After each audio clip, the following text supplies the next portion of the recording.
Hello dear exam comrades, প্রত্যেককে welcome exam comrades অ্যাচিভার্সিটিতে। আর সদ্য এই জাস্ট দু একদিনের মধ্যেই যে মিসেলেনিয়াস সার্ভিস মেন্স তার প্রস্তুতি যেন আরও জোর কদমে শুরু হয়েছে। কেন? কারণ প্রিলিমসের রেজাল্ট আউট হয়েছে। যদিও সেই ক্ষেত্রে কিছু জিনিস হয়তো একটু বলাটাও দরকার, সেটা হলো কাট অফ বা যে বিষয়গুলো সেগুলো যেরকম ভাবা হচ্ছিল তার তো পুরো উল্টে গেছে। তোমরা প্রত্যেকেই সেটা জানো কম বেশি। তো অনেকেই হয়তো ডিসকোয়ালিফাইড সেখানে হয়ে গিয়েছো। তো এখন যারা মেইনলি হয়তো এই ক্লাসগুলো তোমরা দেখছো তারা ম্যাক্সিমাম হয়তো তারা কোয়ালিফাই করেছো। যদিও যদি কেউ দেখে থাকো তাদের জন্য একটা কথা বলছি, বা তোমাদের উদ্দেশ্যেও বলছি যে দেখো, 145 পেয়ে কেউ কোয়ালিফাই হলো আর 144 পেয়ে কেউ হয়তো ডিসকোয়ালিফাই হলো। তো এর মানে কিন্তু মোটেও ফেল না, ঠিক আছে? ফেল পাস বিষয়টা কিন্তু এখানে আসছে না, এটা কোয়ালিফাই এবং ডিসকোয়ালিফাই হওয়ারটা বিষয়টা। কারণ 1 নাম্বারের জন্য কেউ ডিসকোয়ালিফাই হয়ে যাওয়া মানে তাকে আমি পুরো ফেলিয়ার বলে দিলাম, এটা অবভিয়াসলি কোনোদিনই এটা বলাটা ঠিকও না, বলাটা মানে কি বলবো, যুক্তিযুক্তও না, তাই না? তো যাই হোক, যারা যারা পাস করেছো অবভিয়াসলি প্রত্যেককে অভিনন্দন, প্রত্যেককে কংগ্রাচুলেশন। এবং যারা হয়তো ডিসকোয়ালিফাই হয়ে গিয়েছো বা এনি চান্স কোনো হয়তো 1 নাম্বার 2 নাম্বার, এর আমার কাছে প্রচুর মেসেজ এসেছে, ঠিক আছে, যে স্যার 142 পেয়েছি, একটুর জন্য হলো না। বা কেউ হয়তো বলেছে যে 143 বা 144ও একজন আমি শুনেছি যে স্যার একটা নাম্বারের জন্য মাত্র এখানে কিন্তু আমাদের পাস করতে পারলাম না প্রিলিমসটা, ঠিক আছে? তো যাই হোক, আমাদের যে মেইনসের প্রস্তুতি তোমরা জানো যে আগেও হচ্ছিল, আগেও চলছিল। যেহেতু প্রিলিমসের রেজাল্ট এবার আউট হয়ে গিয়েছে, তোমরা ভালোভাবে জেনে গিয়েছো যে কারা কারা মেইনস এক্সামে বসার চান্সটা পাবে। সুতরাং আবার চলো জোর কদমে, একদম জোর কদমে শুরু করা যাক মেন্সের প্রস্তুতি। এবং ডেসক্রিপটিভ ইংলিশ নিয়ে আলোচনা করব। তোমরা জানো আগেও প্রতীক স্যার তোমাদের রাইটিং পোর্শনটার ক্লাস নিতেন, এবং আমি কি হবে গ্রামার সেকশন, অর্থাৎ যে 30 নাম্বার থাকছে গ্রামারের জন্য, সেই 30 নাম্বারের জন্য আমি এখানে মোটামুটি প্র্যাকটিস ক্লাস বা এগুলো পড়াবো, ঠিক আছে? যদি তোমরা মনে করো, প্রত্যেককে জানিয়ে দিই নতুন ব্যাচ আবার শুরু হচ্ছে, ঠিক আছে? আবার শুরু হচ্ছে কি ডেসক্রিপটিভের যে ব্যাচ, ক্লার্কশিপ এবং মিসলেনিয়াস দুটোর জন্যই। অফলাইনে তোমার হচ্ছে নৈহাটি এবং বেলঘরিয়া, তোমরা জানো বেলঘরিয়া শনিবার এবং নৈহাটিতে রবিবার ক্লাস হয়।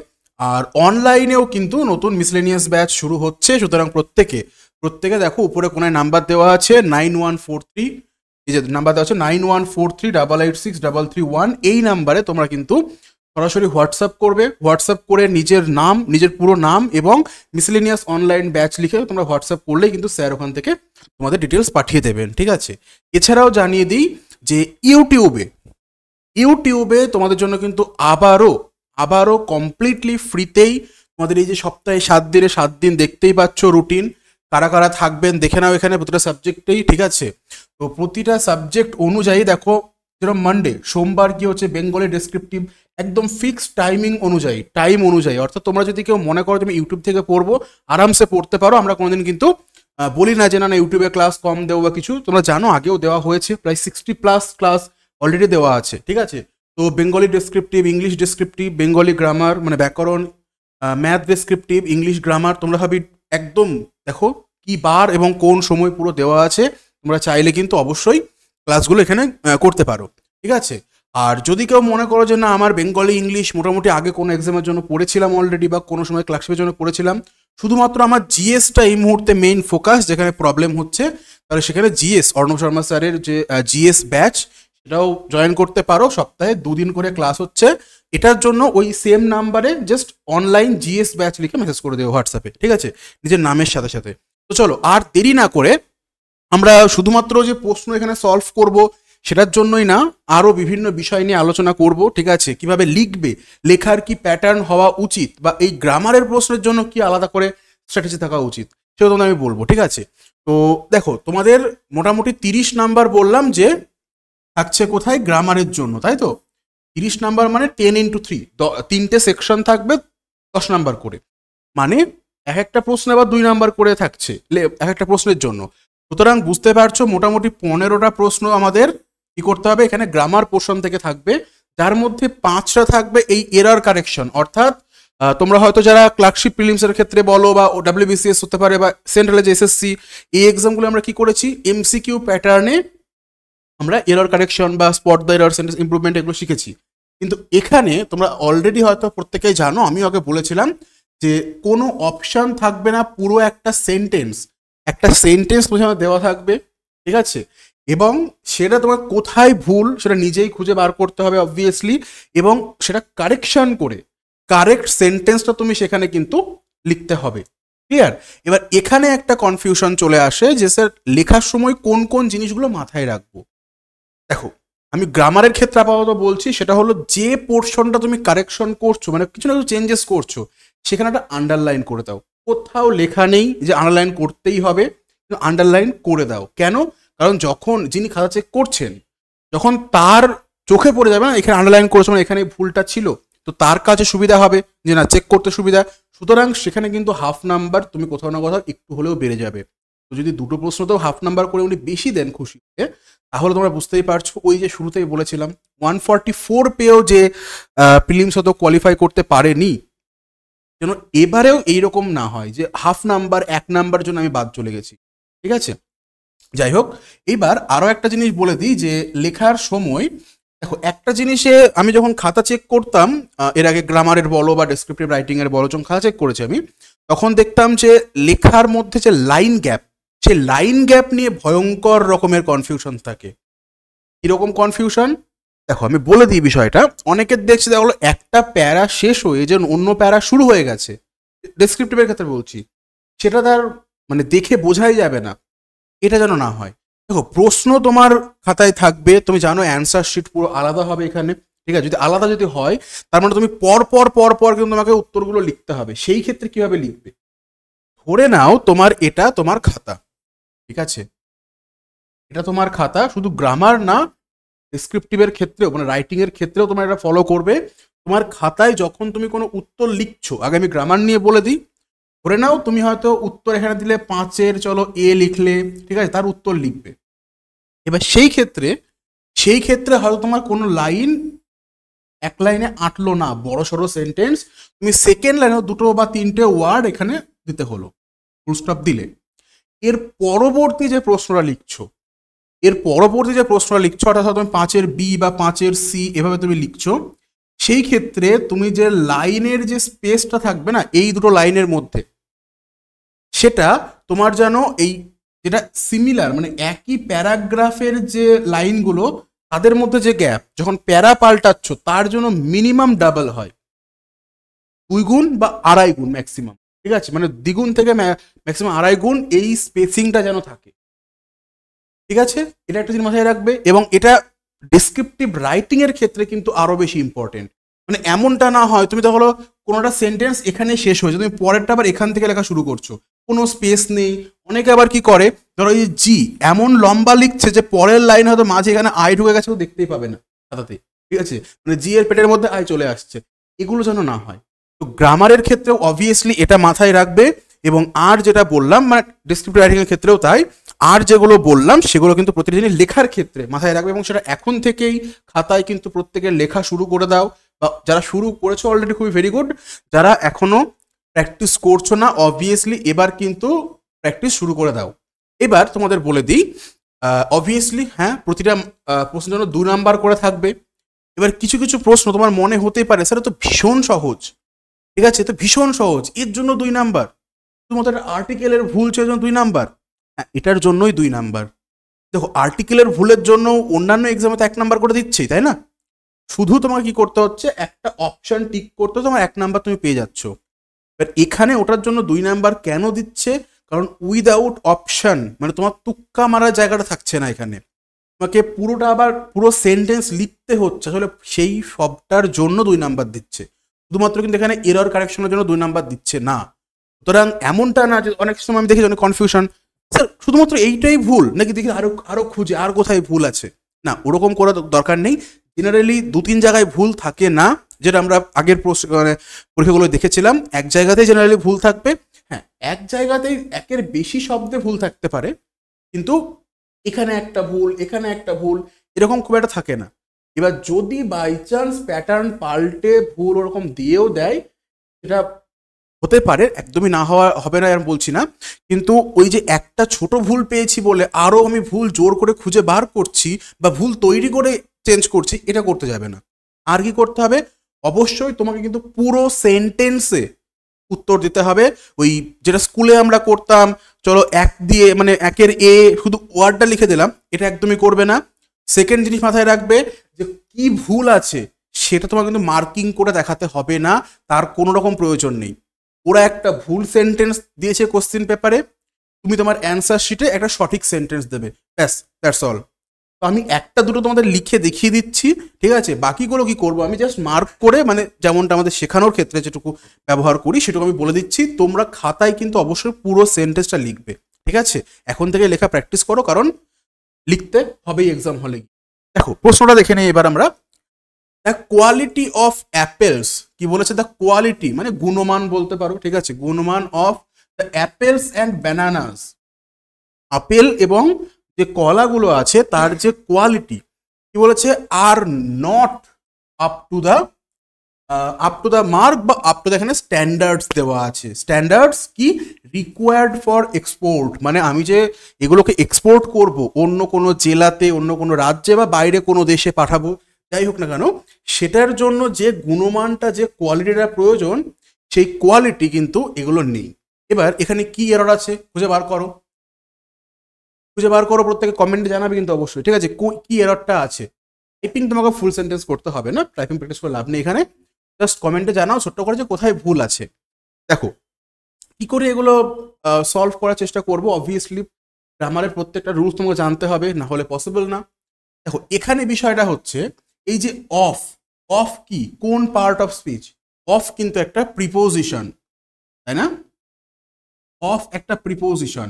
সুতরাং এই যে অ্যাপেলস এবং অ্যান্ড দিয়ে যুক্ত করার ফলে এই যে ব্যানানাস, অ্যাপেলস, সুতরাং বলতে পারো এই পুরো দা থেকে শুরু করে এই যে ব্যানানাস পর্যন্ত, এটা হচ্ছে কি?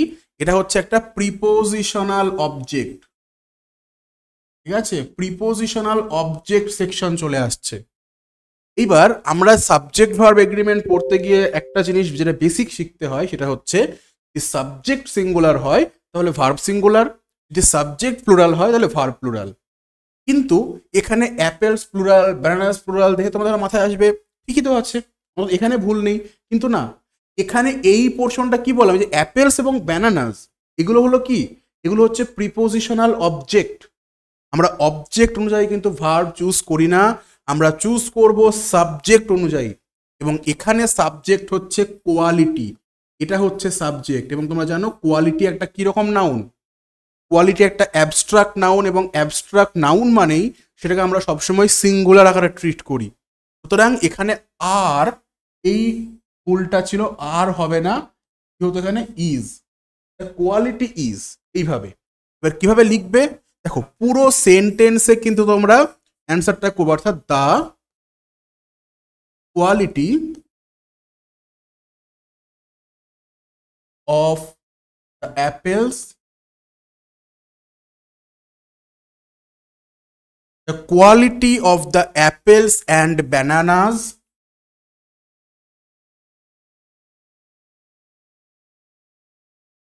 is not, বললাম is not, তো লিখে দিলে is not up to the standards দেওয়া আছে, up to the standards,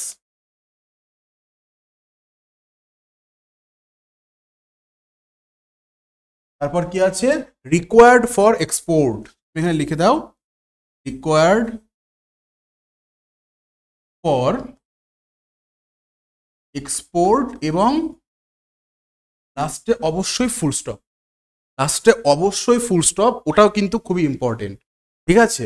তো এই যে ধরো পুরো সেন্টেন্সটা লিখলে একই কালি দিয়ে লিখবে, এবং কি করলে এই যে আরটাকে আমি ইজে চেঞ্জ করেছি, এখানে আর ছিল আগে, এখন এটা ইজ বানিয়েছি, এইটা তোমার কি করতে হবে? আন্ডারলাইনটা করে দাও ছোট্ট করে, তাহলে কি হবে? যিনি খাতা দেখছেন ওনারা কিন্তু ফোকাস চলে যাবে, ভাববেন হ্যাঁ চলো ঠিক আছে, এখানে মানে ঠিক মানে কারেকশন করেছে, টিক চিহ্ন দিয়ে নাম্বার দিয়ে এগিয়ে যাবেন। এবং গ্রামার পোর্শন হলো এমন একটা জায়গা যেখানে তোমার নাম্বার তোলার কিন্তু স্কোপ আছে, এবং নাম্বার কাটার স্কোপ সব থেকে কম হয়। ডেসক্রিপটিভে একটা 20 নাম্বার বা 40 নাম্বার কোনো রাইটিং লিখছো, সেখানে তোমার কত দেবে এটা কিন্তু তার উপর ডিপেন্ড করে যিনি খাতা দেখছেন। যদি কোথাও 2 নাম্বার কমিয়েও দেন, তুমি কিন্তু এখানে জোর গলায় বলতে পারবে না যে না আমার এখানে 2 নাম্বার বাড়াতে হবে, তাই না? কারণ সেখানে তিনি অন্যভাবে বলতেই পারেন না যে না কোয়ালিটি ভালো হয়নি। কিন্তু এই ক্ষেত্রে কিন্তু 2 নাম্বার তুমি পেতে পারো খুব সহজেই। যদি হ্যাঁ অবভিয়াসলি তোমাকে কোয়ালিটি রাখতে হবে, মানে তোমার গ্রামার ঠিকঠাক করতে হবে। কিন্তু এখানে 2-এ 2 বা ওদিকে বলতে পারো 30-এ 30 পাওয়া কিন্তু অনেক বেশি সোজা হবে। যদিও 30-এ 30 পেয়ে বসে থাকলেও হবে না, অবভিয়াসলি তোমাকে রাইটিং পোর্শনগুলো অবশ্যই সেগুলো সলভ করতে হবে, কিন্তু এখানে বলতে একটা সলিড নাম্বার তোমাদের জন্য অপেক্ষা করছে। সুতরাং এই পোর্শনটা দিকেও জোর দাও প্রত্যেকে। চলো নেক্সট দেখে নেই 2 নাম্বারে কি বলেছে। It was me who had submitted the missing documents before the time was up. আচ্ছা, তাহলে এটা আমি ছিলাম যে কি করেছে, যে সাবমিট করেছিল কি মিসিং ডকুমেন্টগুলো টাইম শেষ হয়ে যাওয়ার আগেই। মানে ধরে নাও তোমাকে কোথাও ডকুমেন্ট সাবমিট করতে বলেছিল, কিন্তু তোমার ডকুমেন্টগুলো মিসিং ছিল, ঠিক আছে? তোমার 4-5 জন ডকুমেন্ট মিসিং ছিল। এবার তুমি তার মধ্যে বলছো এটা আমি ছিলাম যে সাবমিট করেছিলাম, বাকিরা কিন্তু করতে পারেনি। যাই হোক, এই সেন্টেন্সে তোমরা আমাকে জানাবে কমেন্টে যে কোথায় এরার আছে, কোন পোর্শনের মধ্যে এরারটা আছে, ঠিক আছে? তারপর আমি তোমাদের এখান থেকে বলে দিচ্ছি। দেখো এখানে একটা বিষয় আছে, it was me who had submitted something এরকম দেওয়া আছে।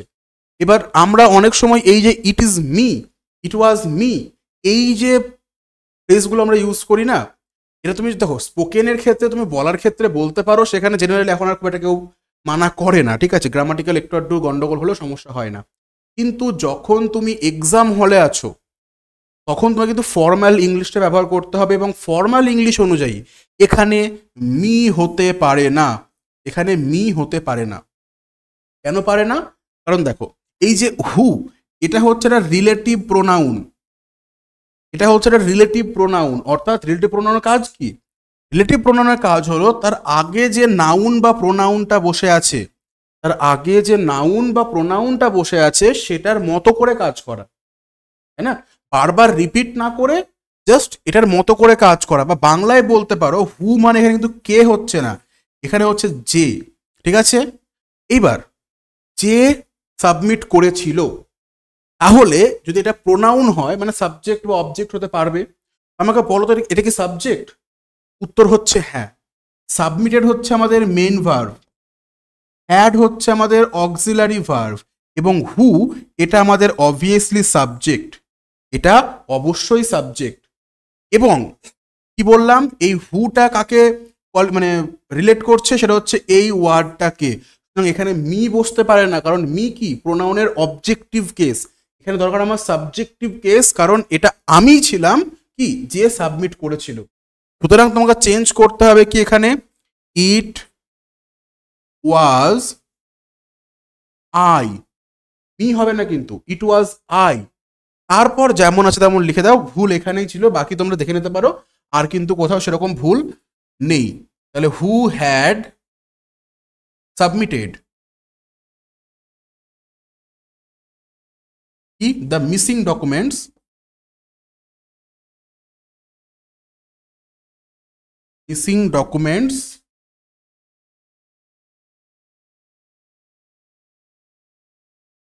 আছে before the time was up.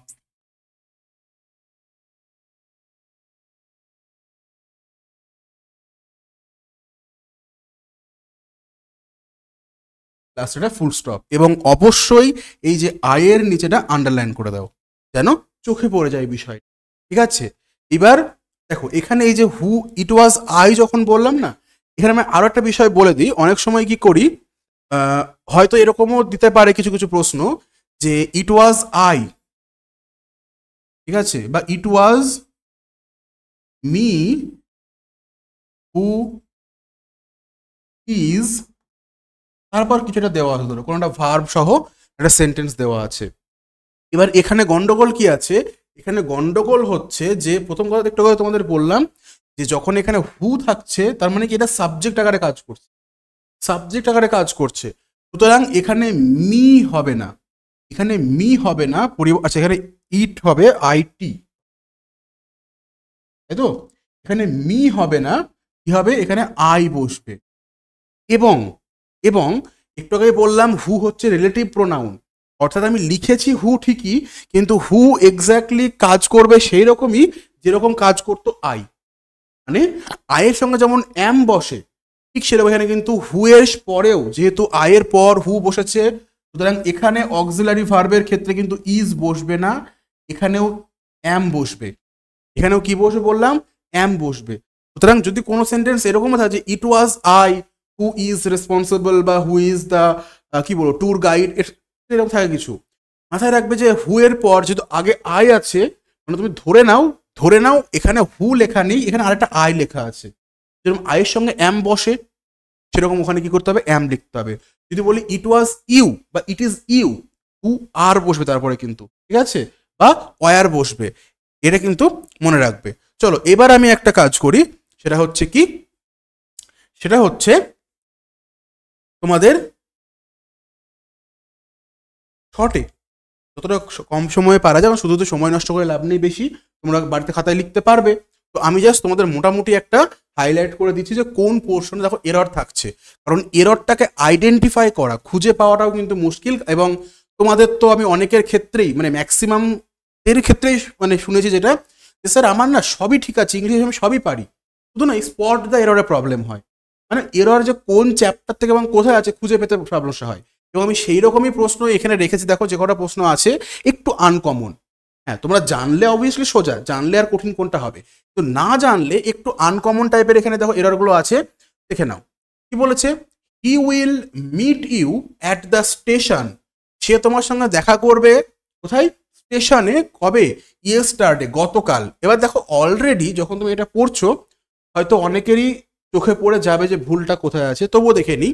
If you had informed, যদি তুমি আমাকে আগে থেকে ইনফর্ম করতে, সরি হিম, যদি তুমি তাকে আগে থেকে ইনফর্ম করতে, সে তোমার সঙ্গে কি করতো, দেখা করতো, দেখা করতো, ঠিক আছে।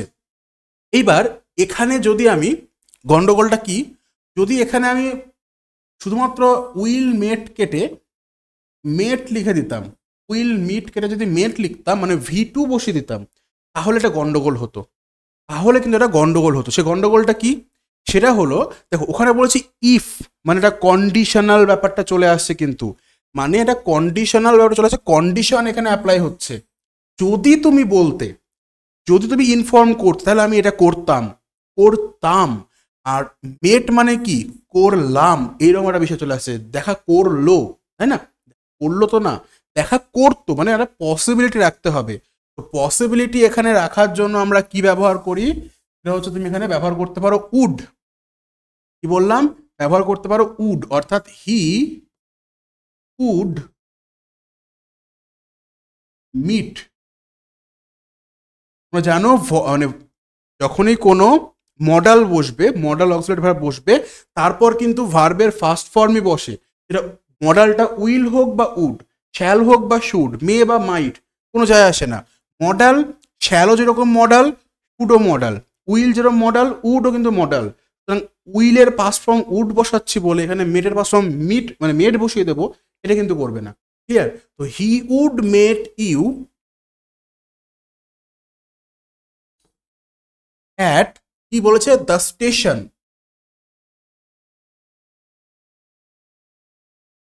তারপর যেমন আছে তোমরা খাতায় লিখে নেবে। এবং অবভিয়াসলি এই যে উইল মেটকে আমি উড মিট করেছি, এই জায়গায় আন্ডারলাইন করে দাও। চাইলে শুধুমাত্র উড এর নিচে আন্ডারলাইন করতে পারো, তো আমি পুরো ভার্ব পোর্শনটা দেখিয়ে দিলাম যে হ্যাঁ এখানে পরিবর্তনটা হয়েছে, ঠিক আছে। মানে auxiliary verb plus main verb মিলিয়ে যে ঠিকঠাক ছিল না, এবার আমি ঠিকঠাক করলাম। এইবার এখান থেকে যে বিষয়টা তোমাদের একটু বলছিলাম সেটাও বলে দিই। দেখো এটাকে আর কি কিভাবে চেঞ্জ করা পসিবল, আর কি কিভাবে চেঞ্জ করা পসিবল। আমি যদি বলতে পারতাম না যে he will meet you at the station tomorrow, tomorrow, if you inform him, if you inform him early, earlier বলতে পারো না, আর্লি, যদি তুমি তাকে তাড়াতাড়ি ইনফর্ম করে দাও, তাহলে সে তোমাকে কিন্তু তোমার সাথে দেখা করে নেবে কোথায়, স্টেশনে আগামীকাল, এটাও তো হতো, কিন্তু সেই ক্ষেত্রে দেখো তোমাকে চেঞ্জ করতে হতো কি কেসটা চেঞ্জ করতে হতো, তাই না? ইউ হ্যাড ইনফর্ম কে এটা বানাতে হতো কি ইফ ইউ ইনফর্ম, আবার হিম আর্লিয়ারকে বানাতে হতো আর্লি, তাড়াতাড়ি। তাহলে তুমি বুঝতে পারছো এখানে আমাকে চেঞ্জ করতে হবে, এখানে একটা, এখানে একটা, ওখানে একটা, 3 জায়গায় কিন্তু চেঞ্জ করতে হচ্ছে। হয়তো তোমাদের মাথায় কারণ এটাই আসলো যে আমি সিম্পলি এটাকে ফিউচার বানিয়ে দিই না, তাহলে তুমি এটা গেল, কিন্তু না, সেখানে দেখো টুকরো টুকরো করে 3 জায়গাতে এরর আমরা খুঁজে পাচ্ছি, তাই না? সেটা করতে যাব না, যে অপশনটা চেঞ্জ করব, ঠিক আছে? চলো নেক্সট, তারপর কি আছে, দেখে নি।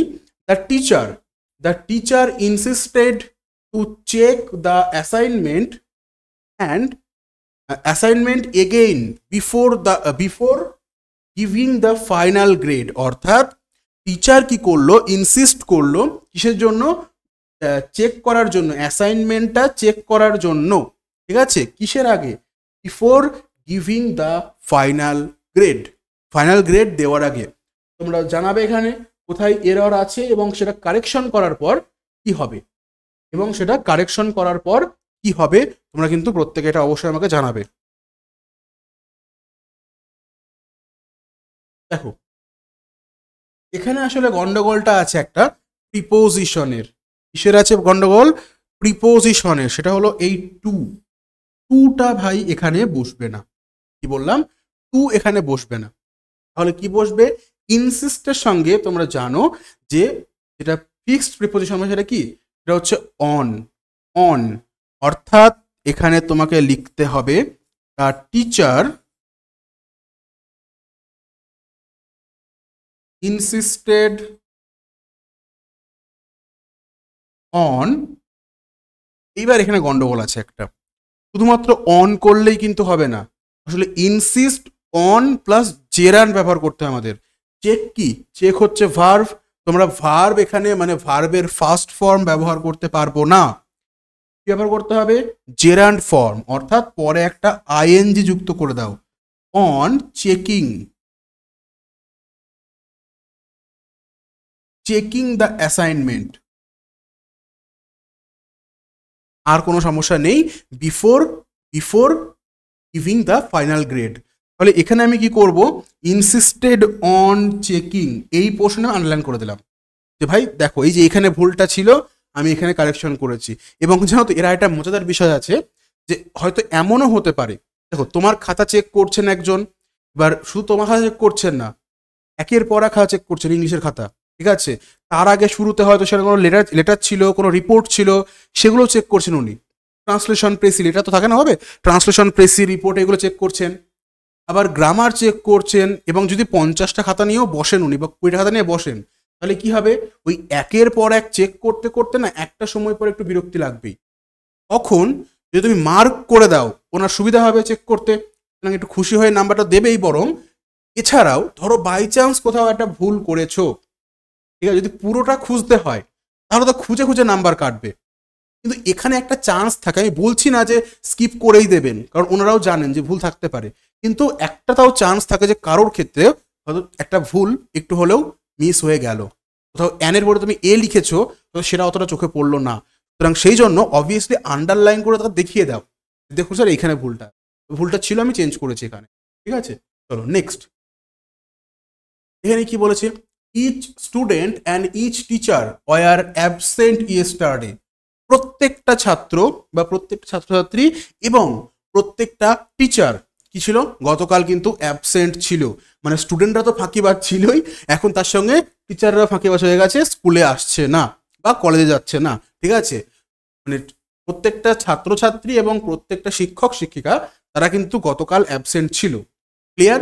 দেখো এবার এখানে তোমাদের অনেকে অনেক রকম বিষয় নিয়ে ভাবতে পারো যে কি হবে না হবে। অনেকের মনে হবে না স্যার এখানে তো অ্যান্ড দিয়ে যুক্ত করা হয়েছে, তাহলে তো প্লুরাল ঠিকই আছে। কেউ কেউ আবার বলবে যে না, যতই অ্যান্ড থাকুক না কেন ইচ থাকলে তো সিঙ্গুলার হয়। আবার এটাও মাথায় আসবে যে ভালো কথা, ইচ স্টুডেন্ট এবং যখন ইচ টিচার বলছে, মানে অ্যাটলিস্ট একটা ছাত্র একটা শিক্ষক যদি ধরি, তাও তো প্লুরাল। এরকম কনফিউশন অনেক কিছুই আসবে, কিন্তু কিন্তু তোমাদের জাস্ট নিয়মটা ছোট্ট করে বলে দিই, যদি each plus subject one plus and plus আবার যদি ইচ থাকে এবং এর পাশে আছে সাবজেক্ট টু, এরকমও থাকে, যদি এইরকম থাকে, বা বা ধরে নাও এই সেকেন্ড যে ইচ লেখাটা সেটা এখানে নেই, বললাম সেটা এখানে ধরে নাও নেই, কোনটা, এইটা, ঠিক আছে। তো সিনারিও এই দুটোর মধ্যে যেটাই হোক না কেন, যেটাই হোক না কেন, সব ক্ষেত্রে কিন্তু আমাদের ভার্বটা বসবে সিঙ্গুলার। আর এই যে সাবজেক্টগুলো, এই সাবজেক্ট মানে যে ওয়ার্ডগুলো নাউনগুলো বসছে সেগুলোও কিন্তু সিঙ্গুলার হবে, ক্লিয়ার, সেগুলোও প্রত্যেকটাই সিঙ্গুলার হবে। সুতরাং যতই যতই এখানে ইচ দুবার থাকুক না কেন, অ্যান্ড দিয়ে যুক্ত হোক না কেন, যাই হোক না কেন, ভার্ব কিন্তু আমাদের এখানে প্লুরাল বসবে না, বসবে ওয়াজ, বসবে ওয়াজ, কারণ এখানে ডিস্ট্রিবিউটিভ নেচারটাকে শো করা হয়েছে ইচ ওয়ার্ডের মাধ্যমে। এখানে কি লিখবে, each student and each teacher, তারপর ওয়াজ অ্যাবসেন্ট yesterday।